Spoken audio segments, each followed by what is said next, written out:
یہ میت کے حوالے سے یہ بات سمجھنی ہے کہ میت کو غسل دینے کا اسلامی طریقہ کیا ہے اور کس طریقے سے جو ہے وہ میت کو غسل دیا جائے گا۔ تو اس سلسلے میں انشاءاللہ میں میت کو غسل دینے کا جو پورا طریقہ ہے وہ بھی آپ کے سامنے ابھی رکھوں گا، اور طریقہ میں انشاءاللہ اس کا سمجھاؤں گا کہ میت کو غسل دینے کا طریقہ کیا ہے۔ لیکن اس سے پہلے کچھ چیزیں جو ہے وہ اس طریقے سے سمجھنی ہے، کچھ معاملات یعنی مسائل جو ہے وہ سمجھنے ہیں کہ سب سے پہلی بات یہ ہے کہ میت کا جو غسل ہے یہ کون سی میت ہوگی کہ جس میت کو غسل دیا جائے گا، اور کون سی میت ایسی ہے کہ جس کو غسل نہیں دیا جائے گا۔ تو سب سے پہلے یہ سمجھ لیں کہ میت کا مسلمان ہونا ضروری ہے، کسی غیر مسلم میت کو غسل نہیں دیا جائے گا۔ اسی طریقے سے اسقاط شدہ جو حمل ہیں اسے بھی غسل نہیں دیا جائے گا۔ تیسرے نمبر پر یہ ہے کہ میت ایسی ہو کہ جس کا جو ہے وہ نصف حصہ جسم کا نصف یا نصف سے زیادہ حصہ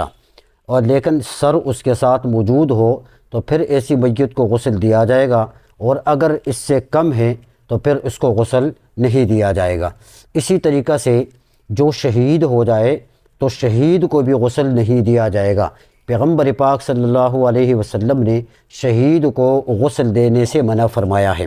اسی طریقہ سے بعض دفعہ ایسا ہوتا ہے کہ لوگ جو ہے جل جاتے ہیں، یعنی میت جل جاتی ہے یا میت جو ہے وہ پھٹ جاتی ہے۔ تو اگر کوئی ایسی صورتحال ہو کہ جس میں میت جو ہے یہ پوری جل گئی ہو اور اسی طرح یا میت پھٹ گئی ہو اور اس کو غسل دینا ممکن نہ ہو، اس پر پانی بہانا بھی ممکن نہ ہو، تو ایسی صورت کے اندر پھر اسے بھی غسل نہیں دیا جائے گا، اسے تیمم کرا کر جو ہے وہ اسی طریقے سے ان کا کام پورا کیا جائے گا۔ اگلی بات یہ ہے کہ بھی میت کو غسل کون دے؟ تو میت کو غسل دینے کے لیے شریعت مطہرہ نے کوئی قید نہیں لگائی اور کسی کو پابند نہیں کیا، بلکہ ہر وہ آدمی میت کو غسل دے سکتا ہے کہ جو آدمی غسل دینا جانتا ہو۔ جس آدمی کو غسل دینے کا طریقہ آتا ہو تو وہی آدمی جو ہے وہ میت کو یہ غسل دے دے۔ اگلی بات جو ہے وہ یہ ہے کہ غسل سے پہلے میت کے جسم کے اوپر جتنا اضافی سامان ہے یا جتنی اضافی چیزیں ہیں وہ اضافی چیزیں جو ہے وہ میت کے جسم سے اتار دی جائیں گی، یعنی اس کے جسم کے اوپر کیا کہتے ہیں اس کو، ہاتھ پہ گھڑی ہیں وہ گھڑی بھی اتار دیں، اسی طرح کوئی انگوٹھی ہیں تو وہ انگوٹھی بھی اتار دیں، اسی طرح اضافی جو چیزیں ہیں وہ میت کی اتار دی جائیں گی۔ اور منہ میں دانت ہیں، بعض دفعہ یہ ہے کہ مصنوعی قسم کے دانت جو ہے وہ بھی لگائے جاتے ہیں، تو غسل کے دوران اگر منہ میت کا کھلا ہوا ہو اور دانت آسانی کے ساتھ دانتوں کا نکالنا ممکن ہو تو دانتوں کو بھی نکال دیں، اور اگر ممکن نہ ہو تو پھر اسے نکالنے کی ضرورت نہیں ہے۔ اسی طرح اس کے بعد میت کو اب یہ ہے کہ کیا کرنا ہے، غسل دینا ہے۔ تو غسل کا جو طریقہ ہے وہ میں عرض کر دیتا ہوں کہ میت کو کس طریقے سے غسل دیا جائے گا۔ تو میں نے عرض کیا ہے کہ سب سے پہلے ضروری یہ ہے کہ وہ آدمی غسل دے کہ جو آدمی غسل کا طریقہ جو ہے یہ جانتا ہو۔ میت کو سب سے پہلے زمین کے اوپر یعنی تختے کے اوپر جو ہے وہ لٹا دیں، اور اگر تختہ موجود ہے تو پھر تختے کے اوپر 3 مرتبہ پانی ڈال کے اس تختے کو صاف کیا جائے، اور اس کے بعد پھر میت کو اس کے اوپر جو ہے وہ لٹا دیں۔ اور اگر تختہ موجود نہیں ہے تو پھر زمین کے اوپر کوئی چادر وغیرہ ڈال کے اس چادر کے اوپر جو ہے وہ میت کو لٹا دیا جائے۔ اس کے بعد جو غسل دینے والا ہے وہ اپنے ہاتھوں کے اوپر جو ہے وہ دستانے پہن لے، اور کوئی کپڑا جو ہے وہ اگر دستانے موجود نہیں ہیں تو پھر کوئی کپڑا جو ہے وہ کیا کر دیں، کپڑا اپنے ہاتھوں کے اوپر جو ہے وہ لگا دیں۔ پانی نیم گرم جو ہے وہ ساتھ میں پڑا ہوا ہوگا، اور اس طریقے سے ابتدا کر کے ہاتھوں کے اوپر دستانے لگا کے یہ ہے کہ پانی لیں، اور پانی لے کر میت کی شرمگاہوں کو دھو لیں، یعنی میت کے لیے استنجا کرا دیں،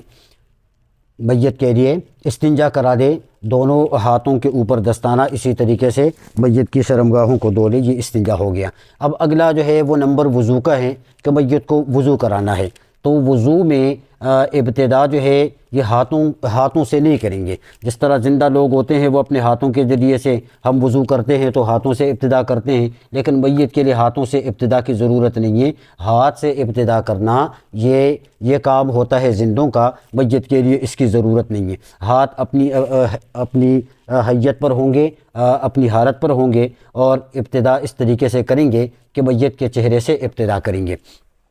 تو سب سے پہلے یہ ہے کہ اس کے منہ میں پانی، جس طرح منہ میں پانی ڈالتے ہیں، اس کے بعد پھر ناک میں پانی۔ تو دانت اگر کھلے ہوئے ہیں، یعنی منہ اگر کھلا ہوا ہے، تو پھر کیا کرنا ہے، روئی آپ لے لیں، روئی لے کر اس کو تر کریں۔ تر کرنے کے بعد یہ ہے کہ اس کے دانتوں کے اوپر ایک مرتبہ اس طریقے سے وہ پھیر دیں گے، اس کے بعد اس کو پھینک دیں، دوسری روئی بنائیں، اس کو تر کریں، اور تر کرنے کے بعد یہ ہے کہ اس کے دانتوں کے اوپر اسی طریقے سے لگا لیں۔ تیسری دفعہ پھر نئی روئی لیں اور تر کریں، اور اس کے بعد یہ ہے کہ دانتوں کے اوپر لگائیں۔ یہ منہ کی صفائی اس کی ہو گئی۔ اب ناک میں پانی ڈالنا ہے تو ناک میں پانی ظاہر بات ہے اس طریقے سے نہیں ڈالیں گے، بلکہ اسی طرح روئی کو تر کر کے ناک کے جو سوراخ ہیں اور ناک کے جو نتھنے ہیں ان کو اسی طریقے سے اندر سے صاف کیا جائے گا۔ ایک مرتبہ روئی سے صاف کر کے اس کو پھینک دیں، پھر روئی تر کر کے نئی والی اس کے ذریعے سے کر کے پھر پھینک دیں۔ تیسری دفعہ پھر جو ہے وہ روئی تر کریں، اور تر کر کے اس کی ناک کی صفائی کریں، اور اس کے بعد وہ روئی جو ہے اس کو جو ہے وہ پھینک دیں۔ اس کے بعد یہ ہے کہ سر کے بالوں کے اوپر پانی ڈالنا ہے، داڑھی کے بال ہیں اس پہ پانی ڈالنا ہے، اور اچھی طرح اس کو تر کر کے اس کو جو ہے نا اسی طریقے سے صاف کرنا ہے۔ اس کے بعد پھر یہ ہے کہ پاؤں کے اوپر جو ہے وہ پانی ڈال دیں، اور پھر پورے بدن کے اوپر اسی طریقے سے پانی جو ہے وہ بہا دیں۔ یہ اس کا ہو گیا وضو۔ اس سے پہلے جب میت کو لٹائیں گے تو ایک بڑا موٹا کپڑا جو ہے وہ ناف کے نیچے سے لے کے گھٹنوں تک یہ جو پردے کا مقام ہے اس کے اوپر جو ہے وہ ایک موٹا کپڑا اسی طریقے سے ڈال دیں۔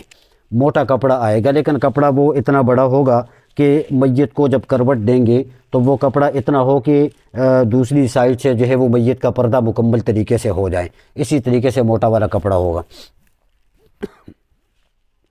یہ اس کے بعد پھر کیا کرنا ہے، اس سے پہلے میت کے جو کپڑے اتارنے ہیں نا غسل سے پہلے، تو اگر آسانی کے ساتھ کپڑے اتر سکتے ہیں تو اس کو اتار دیں، اور پہلے قمیص اس کے بعد شلوار۔ لیکن اگر آسانی کے ساتھ وہ نہیں اتر سکتے ہیں تو پھر یہ ہے کہ قینچی کے ذریعے سے اس میں کٹ لگ جائیں گے، اور اس کو کاٹ کے پھر اس کو نکال دیں۔ اسی طرح شلوار ہے، اگر آسانی کے ساتھ وہ اتر سکتی ہے تو اس کو اتار دیا جائیں، لیکن اگر نہیں تو پھر قینچی کے ذریعے سے اس میں کٹ لگ جائیں گے، اور اس کے بعد شلوار کو نکال دیا جائے گا۔ یہ وضو جب ہو گیا، وضو کرنے کے بعد اب میت کو غسل دینا ہے، تو سب سے پہلے یہ ہے کہ الٹی سائیڈ پہ مریض کو کروٹ پہ لٹا دیں، یعنی بائیں کروٹ کے اوپر مریض کو اسی طریقے سے لٹا دیں۔ بائیں کروٹ کے اوپر مریض کو جب لٹا دیں گے تو یہ دائیں جو کروٹ ہے یا جو سائیڈ ہے یہ اوپر کی طرف آ جائے گا۔ اب یہ ہے کہ اس کے اوپر اسی طریقے سے پانی جو ہے یہ اوپر سے نیچے تک پانی سارا ڈال دیں،